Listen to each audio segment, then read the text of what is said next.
Bonjour, bonjour et bienvenue en direct sur KTV, à la radio, à la télévision et sur les réseaux sociaux pour ce temps de parole consacré aux radios associatives de Mayotte. Et pour en parler, nous recevons le président de la Fédération des radios associatives.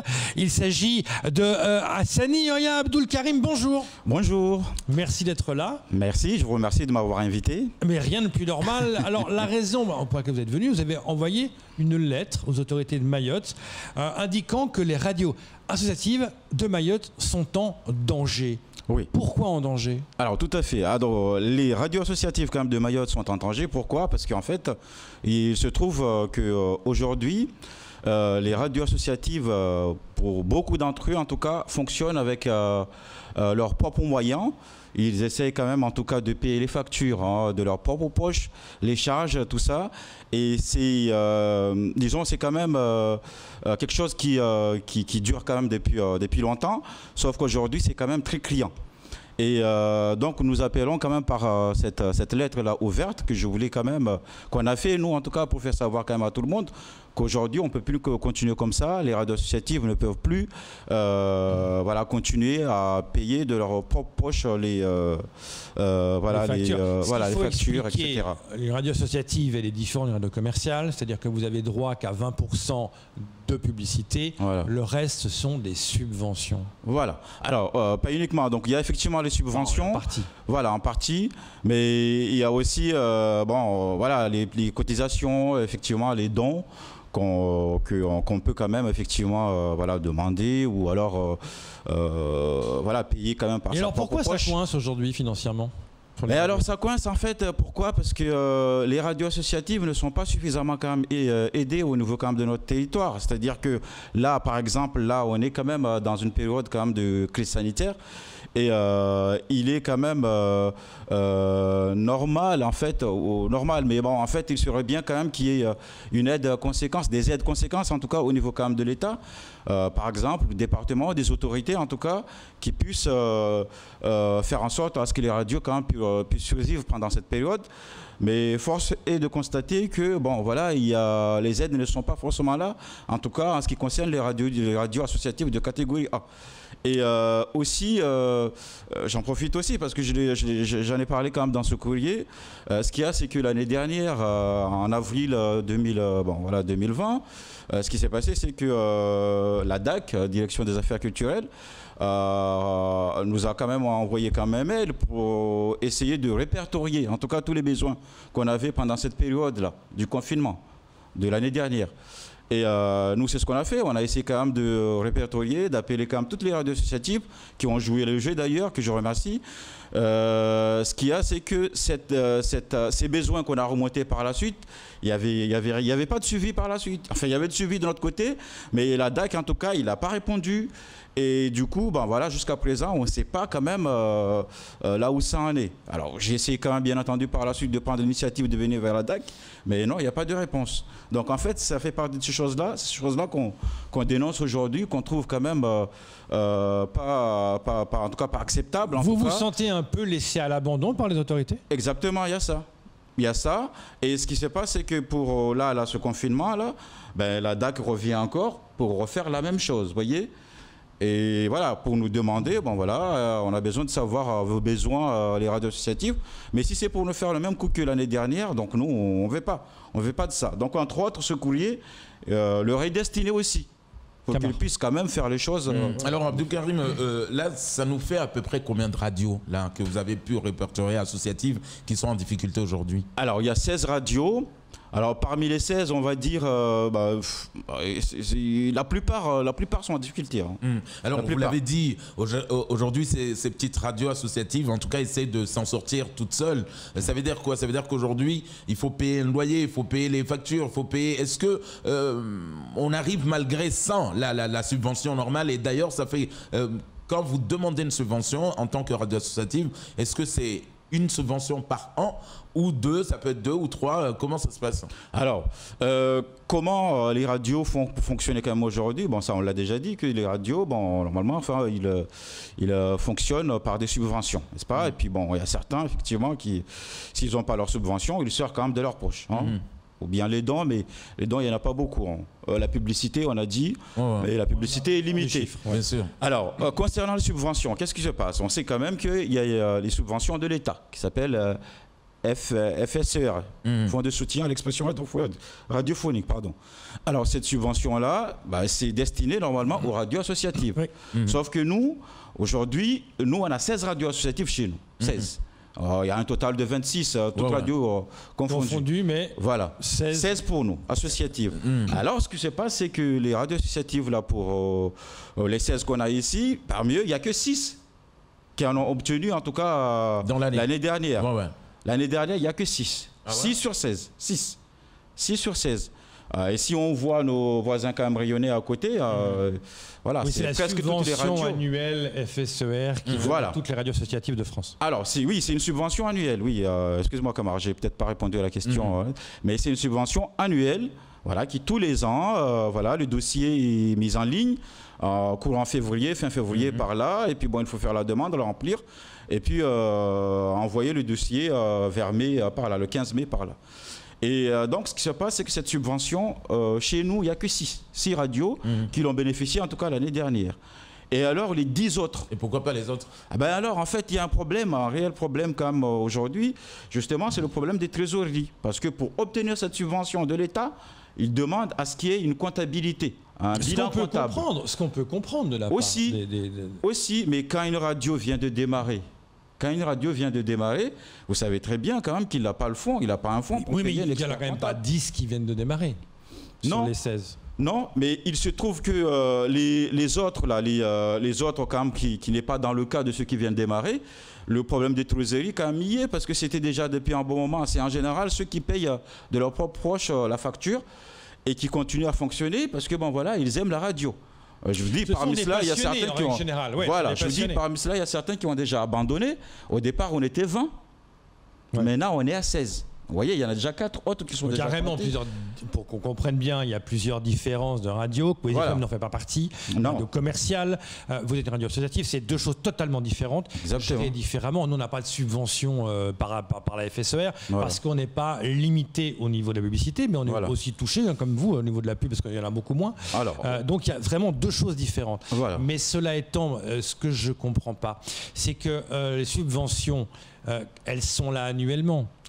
Ça veut dire que la subvention 2019 ou 2020, c'est la même qui arrive. Qu'est-ce qui a manqué entre 2019 et 2020 dans ces radios pour continuer à... C'est vraiment le Covid qui a fait que ça a baissé au niveau de l'entrée financière, alors qu'on avait de subventions principalement? Non, c'est pas ça. C'est pas en ce qui concerne la subvention FSR. C'est pas l'histoire de la crise sanitaire, hein. C'est pas la Covid, c'est pas ça du tout. C'est justement ce que je vous ai parlé, c'est qu'au niveau quand même de ces demandes-là, il y a beaucoup de contraintes. Beaucoup de contraintes. Ce qu'il y a, c'est que ces radios-là qui n'ont pas bénéficié de ça, en tout cas l'année dernière et les années d'avant aussi, en général, ils sont bloqués au niveau de l'expert comptable. Là. Vous voyez, il faut payer un expert. Ils sont très chers ici. Hein, et on en a quand même quelques-uns ici. Mais c'est très cher. Alors, nous, en ce qui concerne quand même la fédération, la FRAM, on va prendre cette chose-là en main. On va essayer quand même de négocier quand même avec ces experts pour qu'ils puissent quand même, sortir peut-être... Voilà, faire peut-être une sorte de contrat pour qu'ils puissent quand même revoir un peu quand même les frais quand même à la baisse dans la mesure du possible. Sinon, on compte demander aussi à l'État, en passant par le CTA quand même qui est nos représentants à la Réunion, il faut quand même qu'ils puissent revoir ces choses-là, qu'on trouve une solution pour débloquer ce problème-là. Parce que c'est vraiment ce problème-là qui fait que ces radios-là... Et puis vous demandez aussi un délai supplémentaire, parce que normalement la DAC a donné le délai jusqu'au 17 février pour faire les demandes en ligne. Vous demandez, mais on n'a pas le temps, forcément, vous devez vous organiser, vous avez demandé un délai au 28 pour pouvoir faire votre demande. Qu'en est-il? Oui, alors en fait, ce qui se passe, c'est que là, on rentre justement dans le fonds de soutien des médias d'information de proximité, dont vous, je pense, vous aussi quand même rentre dans ce cadre-là, je crois aussi. En fait, c'est une aide, je crois, qui est faite pour la crise sanitaire, je pense. Non, pas forcément, parce que ça existait encore depuis 2015. Pas celle-là. Pas celle-là, parce qu'il y a d'un côté la DAC et le fonds de soutien des radios, et de l'autre côté, est-ce que vous avez tenté de faire appel au fonds de soutien, justement, au prêt garanti par l'État, des choses comme ça. Ouais. Est-ce que vous y avez droit ? Au niveau du fonds de soutien, celui-là, en fait, je crois que c'est quand même quelque chose quand même qui on fait la demande quand même en ligne. Vous avez parlé de la date tout à l'heure, que les dates voilà, étaient très courtes. D'ailleurs, je l'ai souligné quand même dans le courrier. On demande quand même d'avoir un délai supplémentaire. C'est quelque chose aussi qui nous a été informé quand même tardivement par la DAC. C'est la DAC qui nous a informé, qui m'a envoyé un mail pour dire, bon voilà, vous pouvez remonter par quand même les besoins pour cette période-là, pour les radios associatives par exemple. Et puis bon voilà, on va le pétroler, puis on va voir si vous pouvez bénéficier quand même de cette subvention-là ou pas. Alors ce qu'il y a, c'est que la date, bien entendu, c'est très court. On demande un délai supplémentaire. Mais aussi, bon voilà, on ne sait pas par la suite si cette subvention-là, ils vont nous l'attribuer ou pas. Et pourtant, il y a quand même beaucoup de... On parle de quel montant, grosso modo ? Pour vous donner quand même une idée de l'année dernière, c'était dans les 1 500 € à peu près. Donc c'est pas non plus une somme astronomique. Non.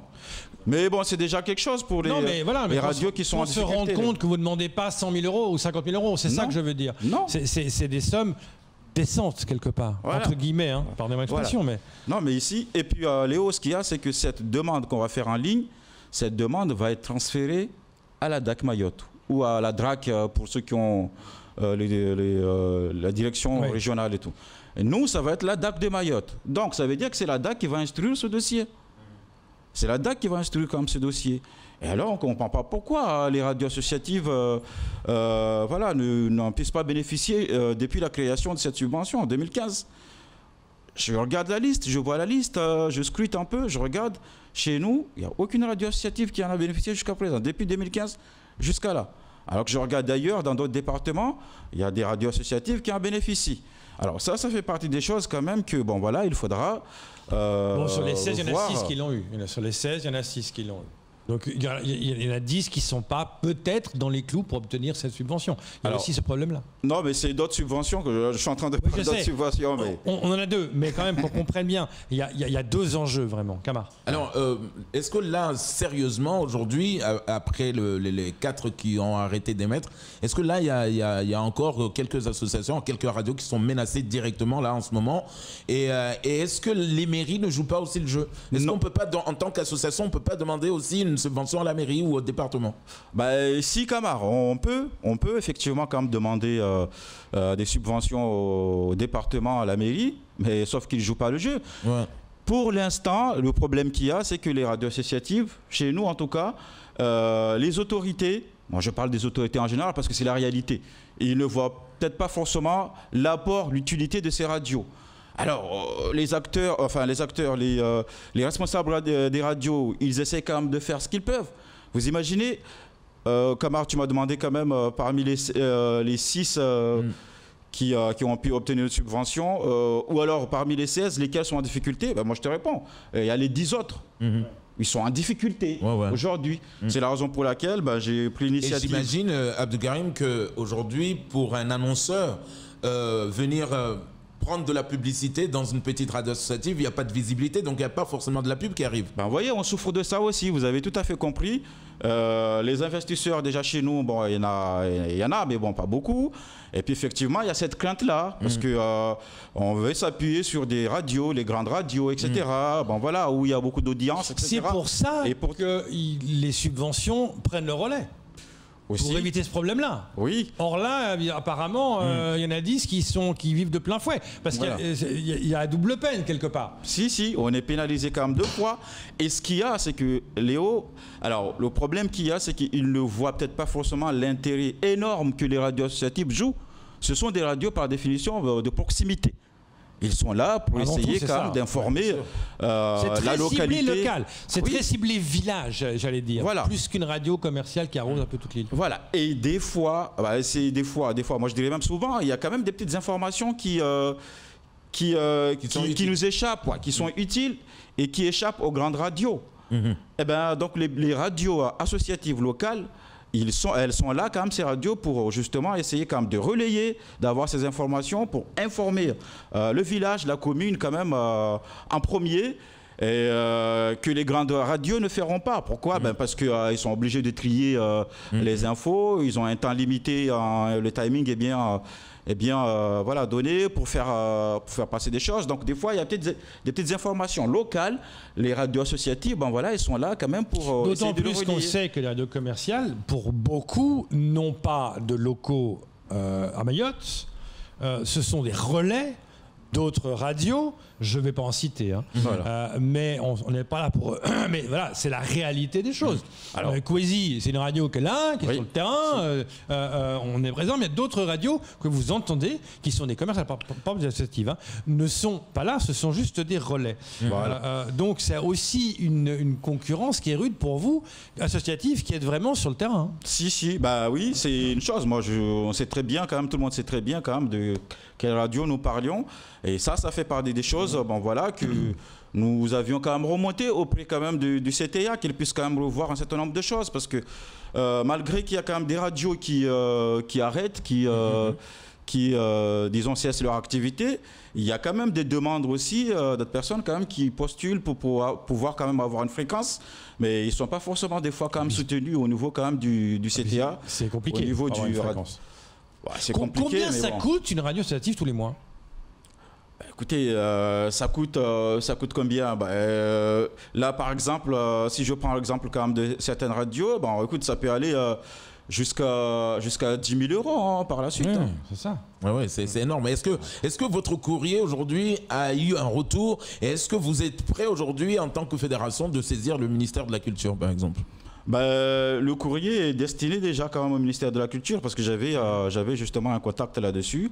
Donc j'ai remonté auprès quand même du contact que j'avais là, du monsieur, et j'espère quand même que ça sera relayé. En tout cas, on fera tout, on va suivre ce courrier pour qu'il puisse quand même être lu, vu, et par un plus grand quand même... par les autorités voilà, qui sont concernées quand même par ça. Et en ce qui concerne le retour, si j'ai déjà eu quand même quelques retours là, mais surtout quand même c'est les élus locaux. Par contre, j'ai pas encore le retour du département, j'ai pas encore le retour du préfet, de la DAC. Bon, je pense que ça va peut-être venir. En tout cas, on fera tout pour pouvoir quand même... Il nous écoute, ce matin, on espère que vous... Il faut lancer... Soutenez les radios associatives. On est là également pour vous donner la parole, pour que vous puissiez parler, c'est important. Si. Ça fait partie du tissu local. C'est très important. Vous êtes sur le terrain et vous êtes aussi touché par la Covid, parce que vous ne pouvez pas aller sur le terrain, vous ne pouvez pas rencontrer les gens. Et l'associatif est en ce moment un peu au point mort. Hein. Ah oui, ça c'est ça. C'est là le problème. Et c'est pour ça qu'il faut quand même que nos autorités soient sensibles à ce qu'on dit là quand même aujourd'hui, aux causes quand même des radios associatives, parce que, comme on dit, c'est des radios qui jouent un rôle quand même essentiel dans la vie des habitants. C'est un rôle important dans le paysage radiophonique, vous l'avez dit, et c'est très juste. Il faut quand même que ça soit su et compris. Merci beaucoup d'être venu ce matin. Je vous remercie. On espère que vous aurez des suites favorables quant à votre demande. Merci d'être venu. Merci. C'est tout pour ce temps de parole. Tout de suite, la suite de vos programmes.